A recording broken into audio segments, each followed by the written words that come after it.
a little bit about me. Important thing first, I'm a mother of two. I've always had a passion for food, as Yvonne mentioned. I was lucky I grew up in a family where food was very important. My mom cooked, she made her own breads. My Igbo grandfather even made sausages from scratch. So I guess food was always a big part of our family life.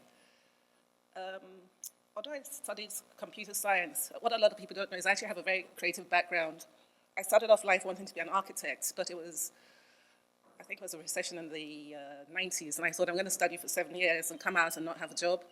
So I changed to computer science. I did the master's in decision sciences, ended up working as a management consultant for Unisys and then PwC for about 8 years.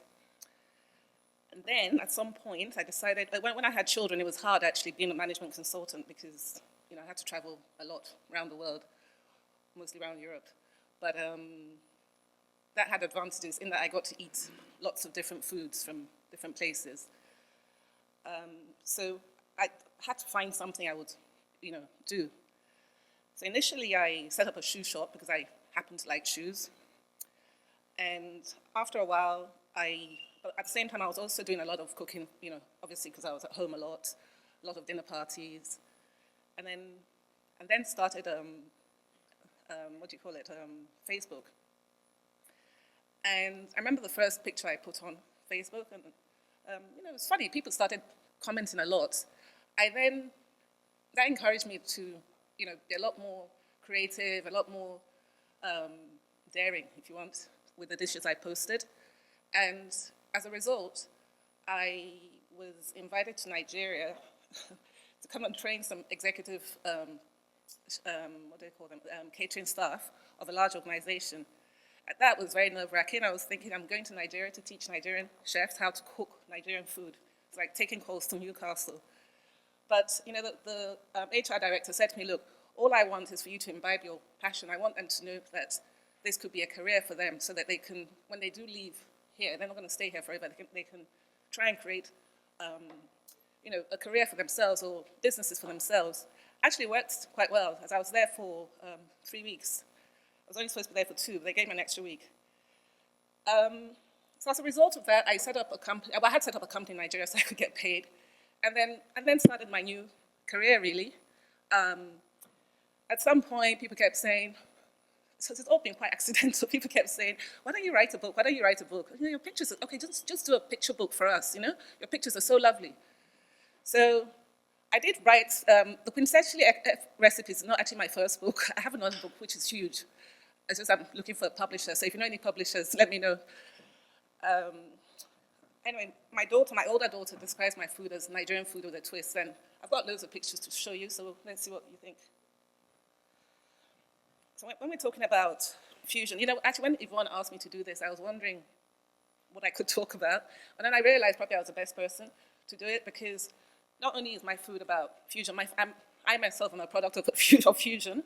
I have my mom's mom, that's my granny there, carrying my mom in Calabar in, I think, probably 1962 or something like that. Again, we had, in my family, on both sides, on my dad's side, my mom's side, there's always been a lot of interest in food. The Auntie Dolly Inn I referred to there, her moi moi was the best moi moi ever.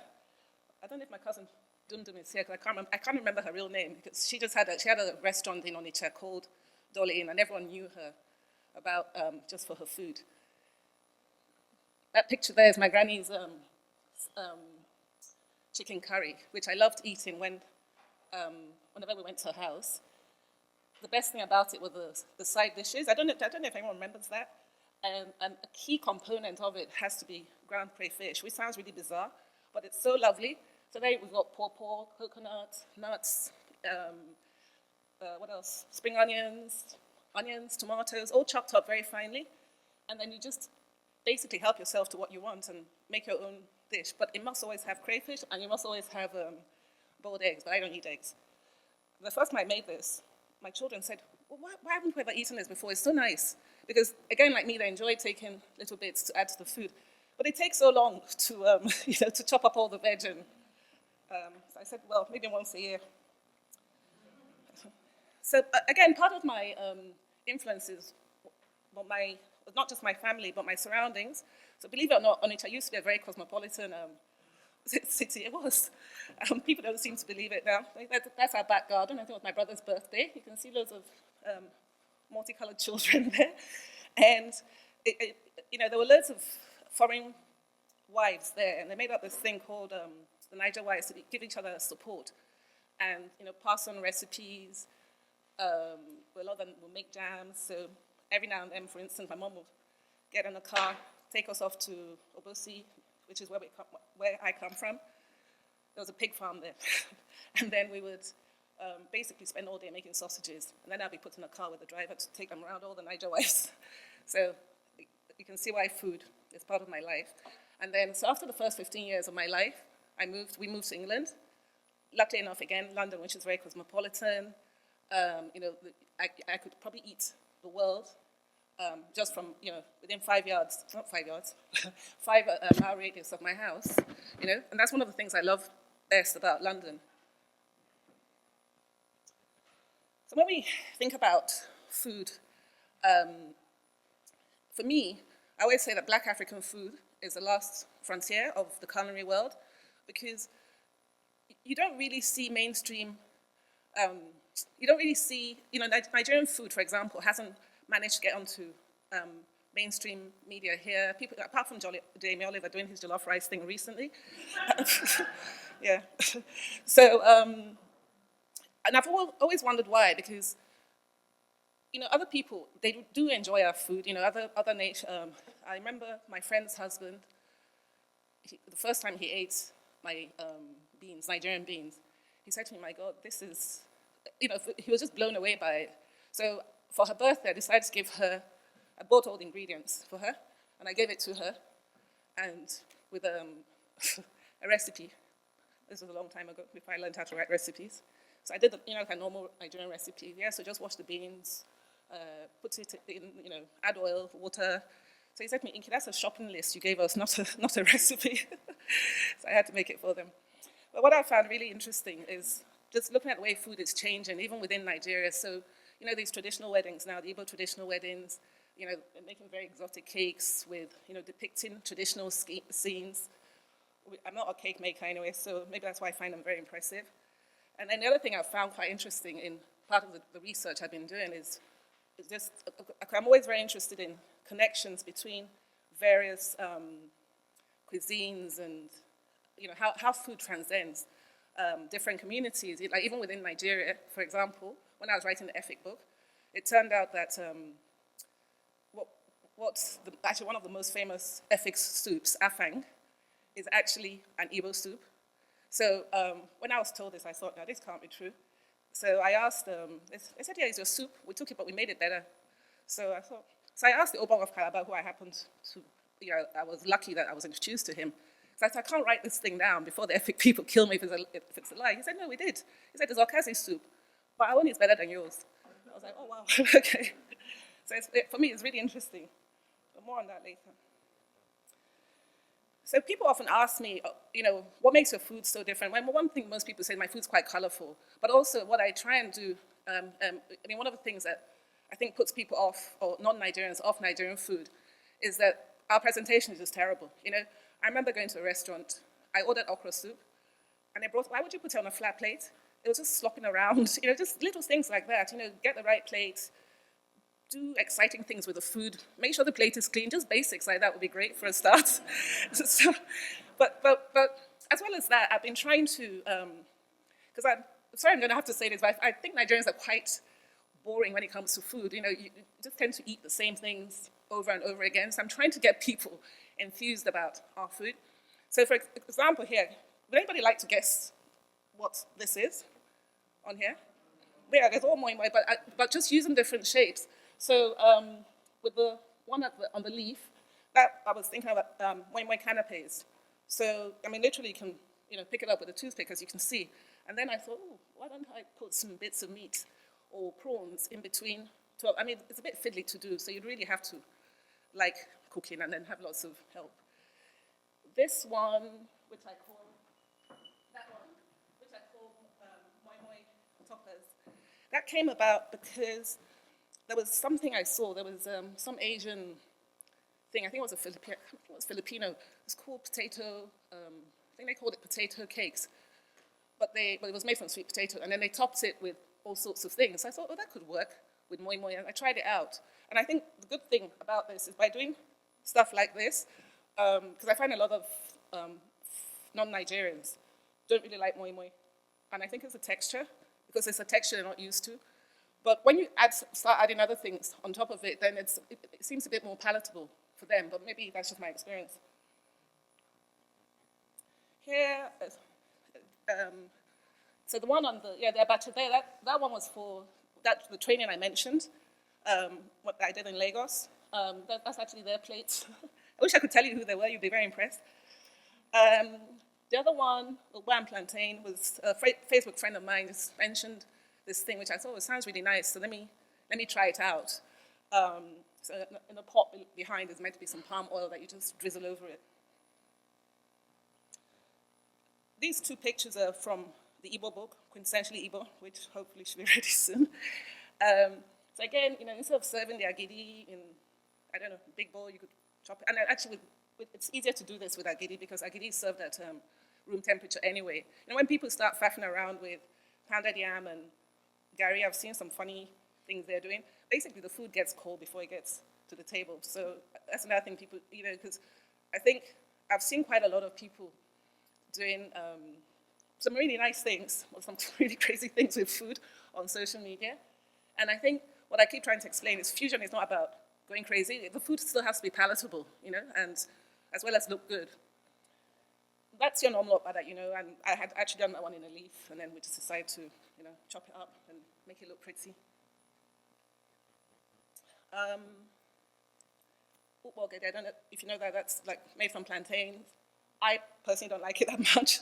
So, but once I paired it with quite a sharp salsa, then it cuts the sweetness down. The one on the what would it be on the right is probably one of my favorite pictures because for me it looks almost oriental. So probably because of the the bowl I used and the little balls of gari around it. The other thing I do is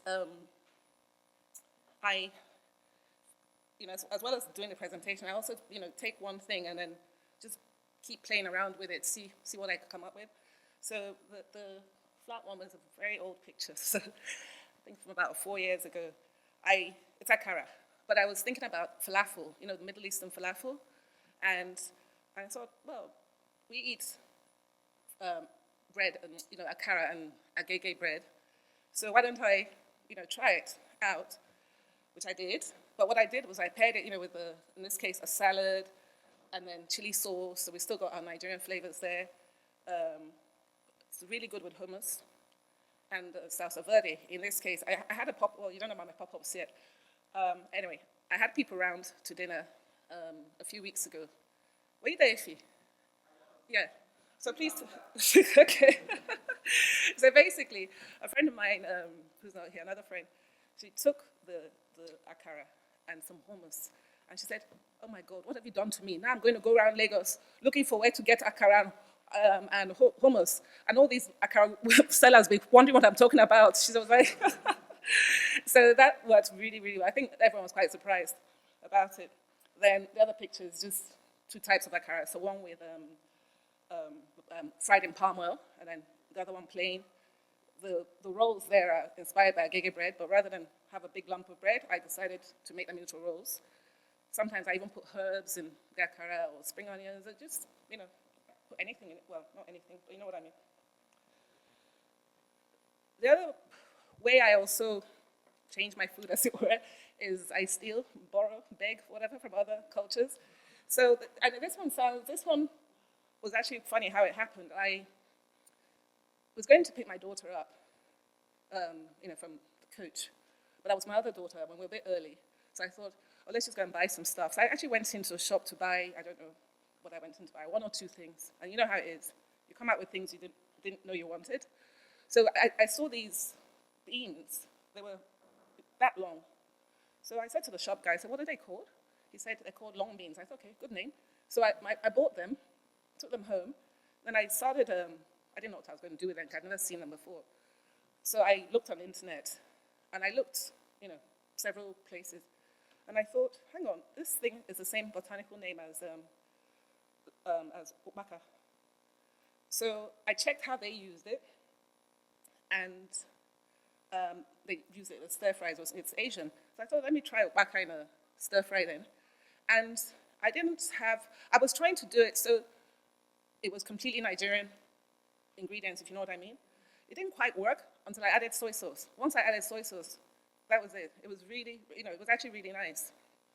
So that was another lucky accident. In this, also the other thing I do is I could spend all week and doing different things with the same ingredients. So the okwa one, you can read what I wrote there. That worked quite well. You can't quite see the picture of the broth in the bowl, but it was, if you know Japanese food, they always have these little bowls of miso soup. And then when you look at the broth, the ukwa broth, ukwa broth, when you boiled it, it's not that exciting. So all I did was just add a little bit of chopped spring onions to the top, and suddenly it just looked, lifted it up a bit. So I'm always trying to figure out how I can make, the food just a little bit more exciting. There's more. You can see I was going through an okwa stage at one point. So here I did it. I paired it with kale, and that's.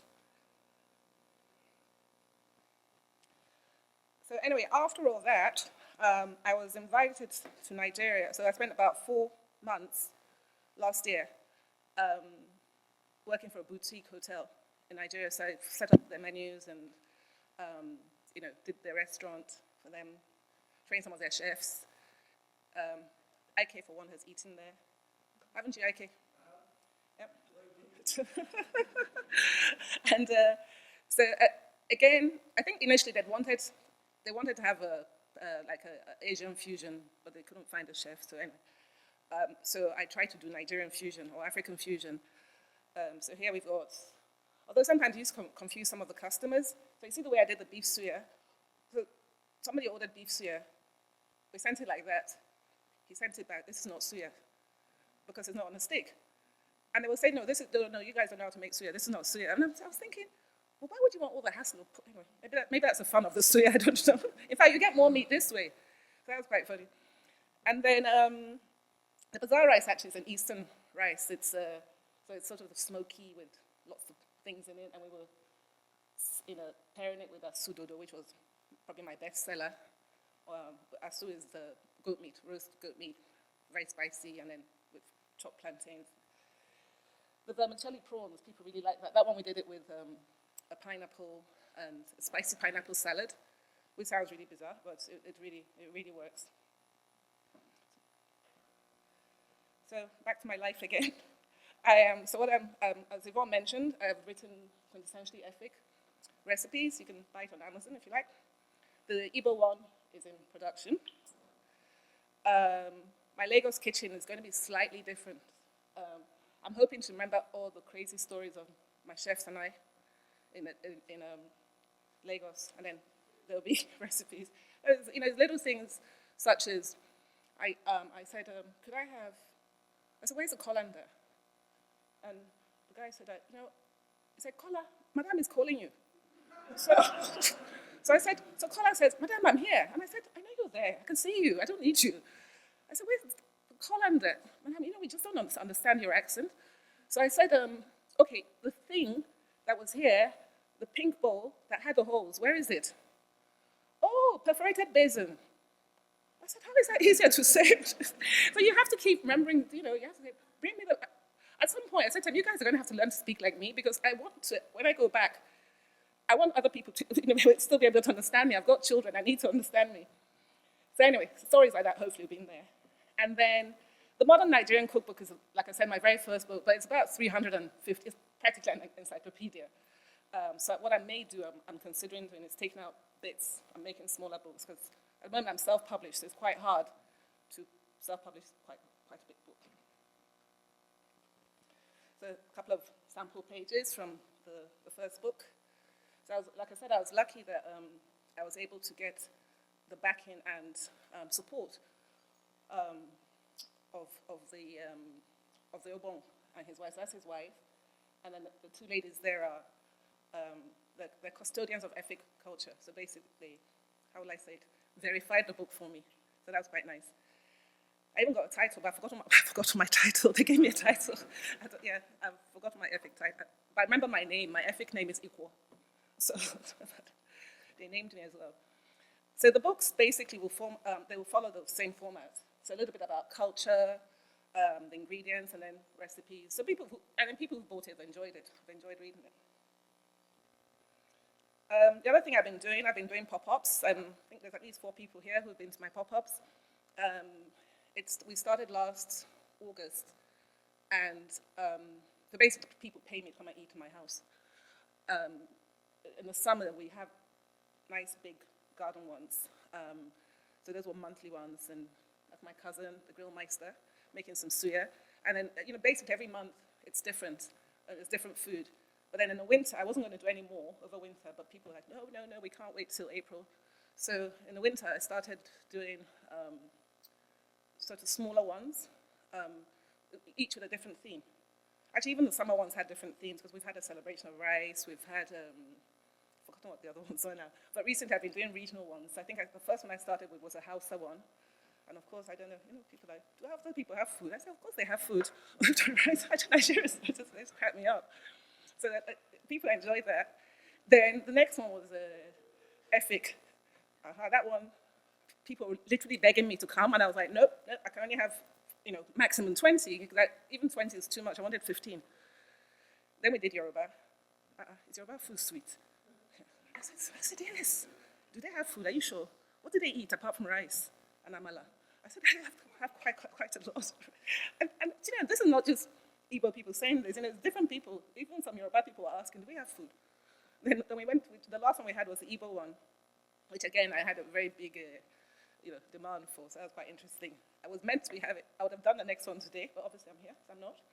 And then I thought I might do it next week, but I'm not going to, because I'm going to tell you my big secret. You're the first to hear. So in a couple of weeks, I'm going to be doing cookery demos at a book fair in the Middle East. So, thank you.